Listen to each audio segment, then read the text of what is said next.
अभी रिसेंटली एक काफ़ी अच्छी न्यूज़ ड्यूक ऑफशोर के अंदर में देखने को मिल रही है। दैट इज़ कि इसको ओपन ऑफर ट्रिगर हुआ है इस कंपनी के अंदर में। ओपन ऑफर कब ट्रिगर होता है? जब कोई भी नया बायर जो होता है वो किसी भी पर्टिकुलर कंपनी के 25% 26% के आसपास का स्टेक उसका हो जाता है तो ओपन ऑफर ट्रिगर हो जाता है, राइट? और या फिर जो एग्जिस्टिंग प्रमोटर्स हैं वो अगर किसी साल के अंदर में 5% से ज़्यादा का स्टेक इकट्ठा कर लेते हैं एग्जेम्पशन वाली चीज़ों को छोड़ करके, राइट? तो फिर अगेन एक ओपन ऑफर ट्रिगर होता है। तो यहाँ पर देखने को मिल रहा है कि इस पर्टिकुलर कंपनी से प्रमोटर्स ने एक जो नई पार्टी है उन्होंने शेयर्स खरीद लिए हैं, लगभग सारे ही खरीद लिए हैं प्रमोटर से, शायद 70% के आसपास में। जिसके बाद में अब पब्लिक के पास में जो शेयर्स हैं उनको भी एक ऑफर दिया गया है 30 रुपए पर शेयर के हिसाब से, वो भी अपने शेयर्स जो नए प्रमोटर्स हैं उनको बेच सकते हैं, राइट? तो यहाँ पर अब आप जो पर्टिकुलर अभी की जो पर्सनल प्रेजेंट न्यूज़ है वो यही है कि ओपन ऑफर निकला है जिसका पब्लिक अनाउंसमेंट हुआ है, जिसको आप लोग यहाँ पर पढ़ भी सकते हैं, जो कि यहाँ पर है। This one is the open offer, right? इसको आप डिटेल में पढ़ सकते हैं यहाँ पर। इसकी जो ड्यूक ऑफशोर है इसकी जो स्क्रीनर डॉट इन पे जाएंगे नीचे की तरफ में तो आपको सारी डिटेल्स यहाँ पर देखने को मिल जाएंगी, या फिर बीएससी की वेबसाइट पे भी आपको देखने को मिल जाएगी।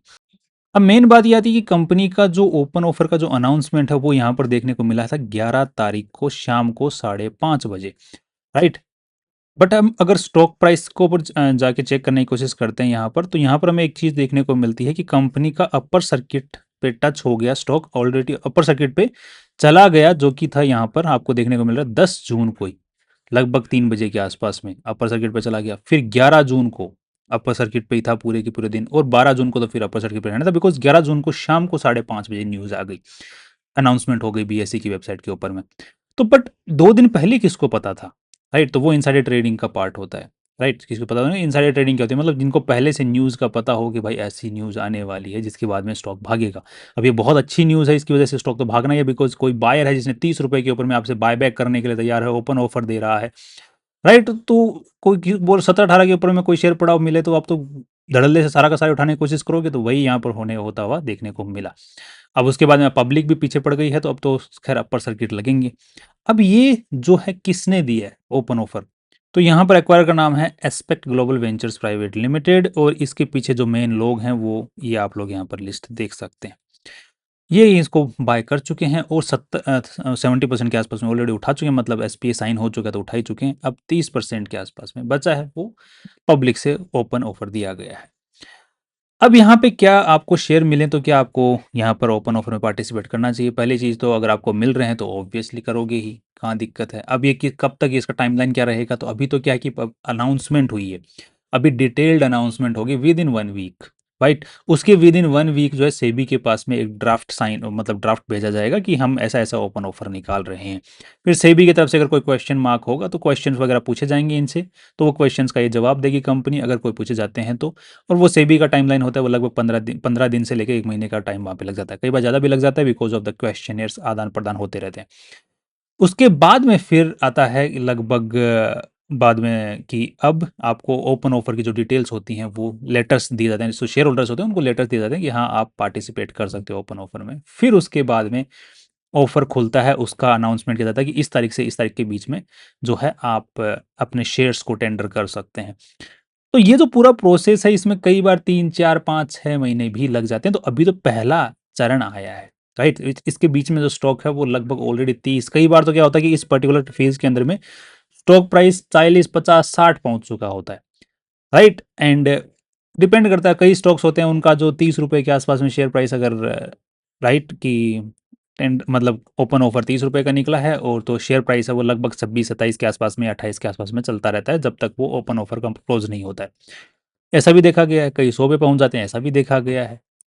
तो अब डिपेंड करेगा, अब आपको अगर मिलता है क्या इस कंपनी के शेयर्स मिलें तो क्या आप खरीद लें? हाँ, खरीद सकते हो, क्योंकि अल्टीमेटली क्या यहाँ पर देखने को क्या मिल रहा है कि ओपन ऑफर लगभग 26% का है, 30% के आसपास में पब्लिक की शेयर होल्डिंग बची है। तो अल्टीमेटली आपके चांसेस हैं कि पूरे ही आपके जो हैं, अगर आपको सस्ते में मिलता है तो आपके पूरे ही शेयर्स एक्सेप्ट हो जाएंगे जिस दिन ओपन ऑफर निकलेगा उस दिन। तो आपको डर नहीं है अगर आपको सस्ते में मिलता है तो अगर आपको 20 रुपए में, 25 रुपए में, 22 रुपए में अगर आपको मिल सकते हैं, क्योंकि अल्टीमेटली अभी क्या है, सर्किट लग रहे हैं ऊपर के, राइट? अपर के सर्किट पे बैठा हुआ है तो बहुत लोग हैं खरीदने वाले, बेचने वाला कोई है नहीं, बिकॉज बेचेगा कौन? जिसको पता है कि मैं 30 रुपए में बेच सकता हूँ, वो कौन बेवकूफ़ होगा जो 18 रुपए 19 रुपए में बेचेगा? पर स्टिल आपको यहाँ पर देखने को मिल जाएगा कि कुछ बेवकूफ़ होते हैं। राइट? यहाँ पर आपको देखने को मिलेगा 2,500 शेयर किसी ने बेचे हैं, यहाँ पर देखने को मिला 1,500 शेयर किसी ने बेचे हैं, तो ऐसे भी होते हैं, जिनको पता नहीं होता न्यूज़ के बारे में, वो बेच देते हैं। अब मेरा बड़ा क्वेश्चन ये है कि इस कंपनी को 18 17 18 रुपए की कंपनी चलने वाली जो कंपनी है, शेयर प्राइस उसको 30 रुपए दे कौन रहा है? ऐसा कंपनी काम क्या करती है? सबसे बड़ा सवाल तो यही है, क्योंकि इसका जो शेयर प्राइस है वो लगभग 33 रुपए तो हाई इसने पिछले पूरे साल के अंदर में बनाया है। तो 3 साल के अंदर में हाई इसने 32-33 रुपए बनाया, 5 साल का हाई भी इसका यही है। ऑल टाइम हाई तो खैर ऊँचा है काफ़ी। ये तो 3-5 साल के अंदर में इसका हाई है, उसके ऊपर में बाइंग कौन कर रहा है? तो ये कंपनी जो काम क्या करती है उस पे डिपेंड करता है। अब यहाँ पे जो पर्टिकुलर काम है ये काफ़ी इंटरेस्टिंग है। दो इसके जो पुराने जो रेवेन्यूज़ देखने को मिलते हैं, जो पिछले साल का जो रेवेन्यू है वो तो नील बट्टा सन्नाटा है, यहाँ पर रेवेन्यू कुछ है ही नहीं। तो इसके पास में है क्या? बल बंद सी कंपनी है वैसे देखा जाए तो, रेवेन्यूज़ कुछ है ही नहीं। बट ये काम क्या करती है? एक तो इसके पास में ब्रांड वैल्यू अच्छी है। ड्यूक ऑफशोर नाम से इसका काफ़ी पुराना काम चलता हुआ आ रहा है। इसके पास में आज के दिन भी शिप वेसल्स हैं। इसके अच्छे खासे टाई अप्स हैं डिफेंस सेक्टर की, जो कंपनी जो डिफेंस है उनकी जो जैसे वेसल्स वगैरह होते हैं उनको अपनी सर्विसेज प्रोवाइड करते हैं, राइट? एंड अच्छे लेवल पे काम कर रही है, जिसको आप लोग इनकी वेबसाइट के ऊपर में जाके चेकआउट कर सकते हैं। तो अभी कुछ बंद पड़ी है, तो अब नया मैनेजमेंट आएगा तो इस चीज़ को है ना और भी बढ़ा चढ़ा करके काम करेगा। तो वो जो एक उम्मीद बन रही है यहाँ पर इस कंपनी से बन रही है। अब जो कंपनी क्या सुविधा देती है वो सारी आप लोग यहाँ पर इनकी वेबसाइट के ऊपर में चेक कर सकते हैं। मुझे तो इंटरेस्टिंग लग रही है कंपनी, दो ये ओपन ऑफर आ गया इसकी वजह से इंटरेस्टिंग लग रही है कंपनी, मतलब खरीदने लायक। अदरवाइज तो इसके रेवेन्यूज़ को देखते हुए तो बिल्कुल इंटरेस्टिंग नहीं लग रही थी। बाकी इसकी बैलेंस शीट को देखते हुए भी कंपनी बिल्कुल इंटरेस्टिंग नहीं लग रही है। बंद सी खराब सी मतलब बैलेंस शीट है। अब 30 रुपये कोई दे रहा है तो वो अल्टीमेटली और पैसे उठाएगा, ओपन ऑफर्स के अंदर में कंपनी को खरीदेगा, फिर राइट इशू के थ्रू और पैसे उठाएगा और फिर नए पैसे डाल करके फिर इस कंपनी को आगे चलाएगा। सो ये इसका पूरा टाइमलाइन नज़र आ रहा है। सो आई थिंक कि कंपनी आने वाले टाइम में अच्छा कर सकती है। एंड अब आपको 30 रुपये से सस्ते में शेयर्स मिल जाएँ तो ओपन ऑफर में पार्टिसिपेट करिए। अगर नहीं मिलते हैं 30 रुपये से सस्ते तो हमारे किसी काम की नहीं है न्यूज़। और जिनके पास में शेयर्स हैं वो they hold on to it. 30 रुपये में कंपनी को बेचना, यहाँ पर क्यों 20 रुपये 25 रुपये में बेचो, right? That's all my view about this company. And one more thing over here is, जब किसी भी कंपनी के अंदर में ओपन ऑफर या बायबैक जैसी सिचुएशंस बनती है ना, तो वहाँ पर एक बहुत ही अच्छी इंट्राडे ट्रेडिंग स्ट्रेटजीज बनती है। इंट्राडे या फिर वीकली ट्रेडिंग स्ट्रेटजीज बनती है, बहुत अच्छी अच्छी इंट्राडे वीकली ट्रेडिंग स्ट्रेटजी बनती है। अगर आपको जानना है कि वो किस तरीके से बनती हैं, किस तरीके से उनमें ट्रेडिंग की जाए एंड किस वो स्ट्रेटजी कैसे एग्जीक्यूट की जाती है, और उनमें जो लॉस होने के चांसेस रहते हैं ना वो बहुत नील रहे, मतलब नील तो नहीं कह सकता, बहुत बहुत मिनिमम चांसेस रहते हैं लॉस होने के। बहुत अच्छी स्ट्रेटजी, काफ़ी लोग उनको फॉलो भी करते हैं। If you want to know about that strategy, आप कमेंट सेक्शन में लिख सकते हैं कि yes you want to know कि हाउ टू एग्जीक्यूट दो ट्रेडिंग स्ट्रेटजी, तो हम उसके लिए अलग से वीडियो पूरा बना देंगे। That's our view about this company finally. See you tomorrow.